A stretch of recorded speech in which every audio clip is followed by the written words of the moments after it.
신명기 19장. 주 너희 하나님께서 민족들을 베어버리신 후 주 너희 하나님께서 그 땅을 내게 주셔서 내가 그 땅들을 차지하고 그들의 성읍들과 그들의 집들에서 거하면 너는 주 너희 하나님께서 내게 차지하라고 주시는 내 땅 가운데서 새 성읍을 구별할지니라. 너는 내게 길을 예비하고 주 너희 하나님께서 내게 유업으로 주시는 내 땅의 지경들을 세 부분으로 나눠서 모든 살인자로 그곳으로 피하게 하라. 살인자가 그곳으로 도피하여 살 수 있는 경우는 이러하니 누구든지 과거에 미워하지 않던 자기 이웃을 부지 중에 죽인 자라. 어떤 사람이 자기 이웃과 더불어 벌목하러 살림 속으로 들어갔는데 나무를 자를 때 손에 도끼를 들고 찍다가 도끼가 자루에서 빠져 자기 이웃을 우연히 맞추어 그가 죽으면 그 사람은 그 성읍들 중 하나로 도피하여 살지니 그 피의 보복자가 마음이 뜨거워져 그 살인자를 쫓아가다가 그 길이 멀어서 그를 따라잡아 그를 죽이지 않게 하려는 것이라. 이는 그가 과거에 그 이웃 사람을 미워하지 않은 이상 그를 죽이는 것이 합당치 않음이라. 그러므로 내가 네게 명령하여 말하노니 너는 너를 위하여 새 성읍을 구별할지니라. 만일 주 너희 하나님께서 내 조상들에게 맹세하셨던 것처럼 내 지경을 넓히시어 그분께서 내 조상들에게 주시기로 약속하신 모든 땅을 내게 주신다면 또 만일 오늘 내가 내게 명령하는 것, 즉 주 너희 하나님을 사랑하고 그분의 길에서 항상 행하라는 이 모든 명령들을 내가 지켜 행한다면 너는 그 셋 외에 너를 위하여 이 새 성읍을 더하여 무죄한 피가 주 너희 하나님께서 유업으로 내게 주시는 내 땅에서 흐르지 않게 하며 그 피가 내게로 돌아가지 않게 하라. 그러나 만일 어떤 사람이 자기 이웃을 미워하여 그를 숨어 기다리다가 일어나서 그를 심하게 쳐서 죽이고 이 성읍들 중 하나로 도피하면 그때 그 사람의 성읍의 장로들은 사람을 보내어 그를 거기서 잡아다가 피의 보복자의 손에 넘겨 그를 죽이게 할지니라. 내 눈은 그를 불쌍히 여기지 말고 너는 이스라엘로부터 무죄한 피의 죄를 제할지니라. 그리하면 내가 잘 되리라. 너는 주 너희 하나님께서 차지하라고 내게 주시는 그 땅에서 유업으로 받을 내 유업에서 옛날 조상이 정해놓은 내 이웃의 지계표를 옮기지 말지니라. 한 사람이 지은 어떤 죄에 있어서도 그 죄악이나 죄에 대해 한 증인은 일어서지 말 것이요 두 증인의 입이나 세 증인의 입으로 그 문제를 결정지을지니라. 만일 거짓 증거하는 자가 일어나서 어떤 사람이 잘못하였다고 그 사람을 대적하여 증거하거든 그때에는 시비하는 두 사람이 주 앞과 그 당시 제사장들과 재판관들 앞에 설 것이요 그 재판관들은 충실히 조사할지니 보라 만일 그 증언이 거짓 증거이고 자기 형제에게 거짓으로 증거하였다면 그때 너희는 그가 그의 형제에게 행하려고 생각했던 대로 그에게 행하여 너는 너희 가운데서 악을 제할지니라. 그리하면 남은 자들이 듣고 두려워하여 그 후부터는 너희 가운데서 그런 악을 더 이상 범하지 아니하리라. 내 눈은 불쌍히 여기지 말지니 생명에는 생명으로 눈에는 눈으로 이에는 이로 손에는 손으로 발에는 발로 할지니라.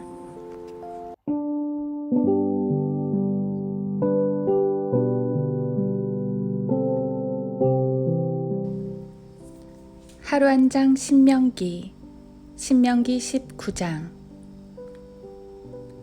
무죄한 피가 주 너희 하나님께서 유업으로 내게 주시는 내 땅에서 흐르지 않게 하며 그 피가 내게로 돌아가지 않게 하라.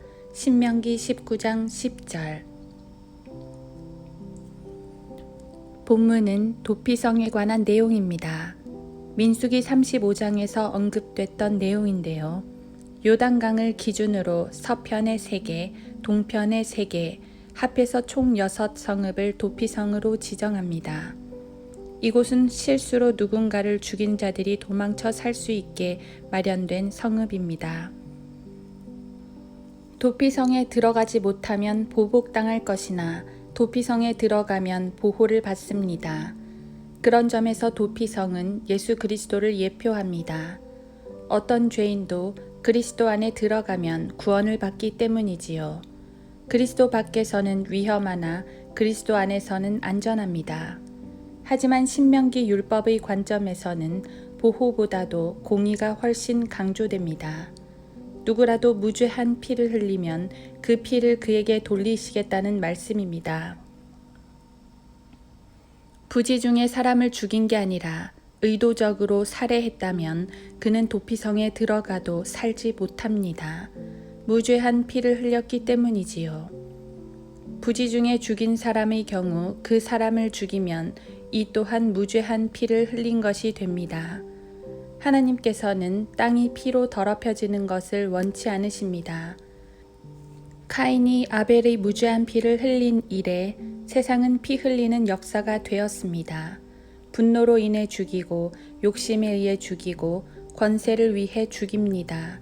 개인적인 살인이나 국가적인 전쟁이나 마찬가지입니다. 하나님께서 심판하시는 경우를 제외하곤 모두 인간의 욕심 때문에 벌어지는 죄악입니다. 땅을 더럽히는 건 플라스틱이나 비닐봉지가 아닙니다. 땅을 더럽히는 건 환경오염이 아닙니다. 정말 땅을 더럽히는 건 인간의 죄입니다. 하나님께선 무죄한 피가 흘려지지 않기를 원하시지만 죄인들은 서로의 피를 흘리고 또 흘립니다. 이에 대한 하나님의 반응은 심판입니다. 21절에서는 내 눈은 불쌍히 여기지 말지니 생명에는 생명으로, 눈에는 눈으로, 이에는 이로, 손에는 손으로, 발에는 발로 할지니라 고 말씀하시는데 이것이 바로 그분의 공의입니다. 하나님께서는 세상의 법을 통해서 또는 전쟁이나 천재지변을 통해서 궁극적으로 사망과 지옥을 통해서 죄인을 심판하십니다. 이게 바로 하나님의 공의의 법입니다. 그런데 하나님은 또 하나의 법을 사용하셨습니다. 본장과 같은 내용을 말하는 민수기 35장에는 그 땅은 피를 흘린 사람의 피에 의하지 아니하고는 그곳에 흘려진 피에 대해 깨끗해질 수 없느니라. 민수기 35장 33절라고 말씀하십니다. 이 말씀에 따르면 그 피 흘린 자가 피를 흘려야 합니다. 하지만 하나님께선 다른 피를 흘리셨습니다. 바로 그분 자신의 피입니다. 피에 의해서만 깨끗해질 수 있다는 법에 자기 자신의 피를 들렸습니다. 세상의 어떤 피가 무언가를 정말 깨끗게 할 수 있겠습니까? 죄인을 정결케 하시는 것은 오직 그리스도의 피뿐입니다. 그 피는 피 흘린 죄뿐 아니라 모든 죄들을 씻을 수 있습니다. 구약 제물들의 피도 모든 죄들을 씻을 수 없었으나 그리스도의 피는 양심까지 씻어낸다고 말씀하십니다. 히브리서 10장 22절. 손에는 손으로, 발에는 발로. 21절. 우리 손의 죄 때문에 주님의 손에 못을 박았고 우리 발의 죄 때문에 주님의 발에 못을 박았습니다. 죄인의 피를 흘리는 대신 주님 자신의 피를 흘리셨습니다. 하나님의 공의를 충족시키기 위해 그분 자신을 희생하셨습니다. 그래서 오늘도 우리는 그 은혜를 기억합니다. 그 은혜의 법 안에 나를 온전히 맡깁니다.